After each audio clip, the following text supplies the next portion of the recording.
India में भी बड़ी कमाल के बाबा सब यूं चुटकियों में बीमारियों को दूर कर देते हैं। जैसे ये बाबा को देख लीजिए। अब कहाँ दर्द हो रहा है? बीच में। अब बताएं।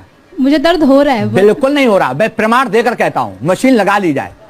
मैं प्रमाण दे रहा हूँ। दर्द को मशीन। अब बताइए, आपने कभी सुना था कि सर दर्द को मापने वाला भी कोई मशीन है? ये बाबा सर दर्द मापेंगे मशीन से। और लोग बेकार ही 10-10 साल MBBS में अपना दिमाग खपाते हैं, करोड़ों रुपए खर्च करते हैं।